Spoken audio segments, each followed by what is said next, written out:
Az Isten beszédét a sárba lehet taposni, ahogy ezt sokszor meg is tették a történelem során, de megsemmisítésére mindmáig senki sem volt képes. Hogy pedig miért? Azért, mert Isten beszéde maga az örökkévaló igazság.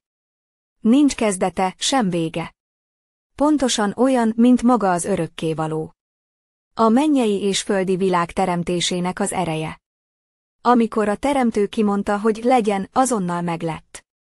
Az ő szava a mindenség teljességét átfogó igazság volt, mely az elhangzás pillanatában a teremtő erejeként hatott, és előállt egy Isten álma és akarata szerinti világ, egy szépséges föld. Tehát hol van egy olyan hatalom, mely képes megsemmisíteni az örökkévaló igazságot? És ez az az igazság, amely átsző és élővé tesz egy csodálatos könyvet, mely valójában a könyvek könyve, a Biblia. 1984. januárjának egyik napján, egy késő esti órában különös dolog történt. A szobámban voltam és éppen a teremtő dolgairól gondolkodtam, mikor váratlanul megmozdult a levegő, és Isten jelenléte betöltötte a szobát. Végtelenül felemelő volt, és benső lényemet eltöltötte az Isten iránti tisztelet és alázat. A következő pillanatban már tudtam, hogy ez az az óra, amelyben meghozhatom életem legnagyobb és legcsodálatosabb döntését.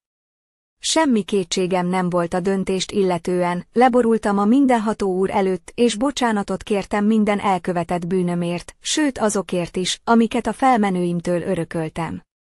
Talán még ki sem mondtam az utolsó szót, amikor a bűneim semmivé lettek, s átölelt a mennyei szabadság. Ezek után átadtam az életemet az örökkévalónak, s amint megtudtam, hogy újjá kell születnem Jézus tanítása szerint, azonnal cselekedtem. Máig is tartó, 40 éves evangéliumi szolgálatom során egyre mélyebb és szélesebb betekintést kaptam az eklézsia életébe és szolgálatába. Természetemnél fogva sohasem voltam egy másokat kritizáló és ítélő alkat, de amiket a gyülekezetekben és az elszaporodott felekezeteknél tapasztaltam, azok túlrombolóak és túlságosan leépítőek voltak ahhoz, hogy el tudjam hallgatni a dolgot.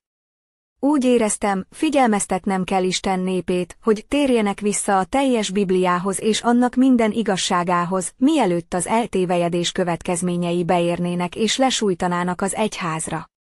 De az egyház csak ült mozdulatlanul a Zsák utca végén, és hallgatott.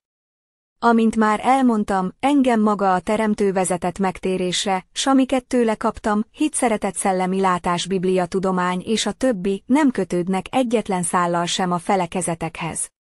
Így az ősi, hamisítatlan evangéliumot ismerhettem meg az Úr csodálatos kegyelme és kijelentése által. Ez az evangélium még mindig ugyanaz, amit Jézus hagyott a világra. Meg vagyok győződve arról, hogy a Krisztus egyházára vonatkozó problémák megoldása egyedül a Krisztus hamisítatlan evangéliumában rejlik. Ezért elhatároztam, hogy 700 pontba szedem a Bibliát, s a pontok tartalmát üzenetként, vagy mint aktuális tanításként közlöm a gondolatokat igazoló igék hozzáadásával. Valójában, a megnyílt Biblia komoly és fontos lehetőségeket kínál az olvasóknak, különösen az igazságszerető, hívő embereknek.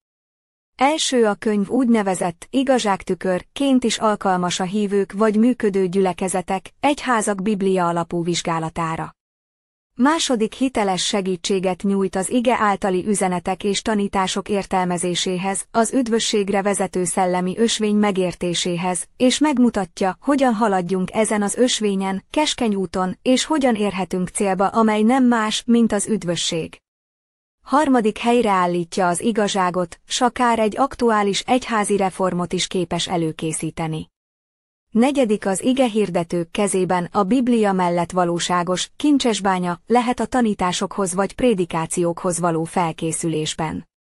Ha bárkinek is kérdései lennének a hit, a Biblia vagy az egyház vonatkozásában, ebben a könyvben megtalálhatóak a kívánt válaszok.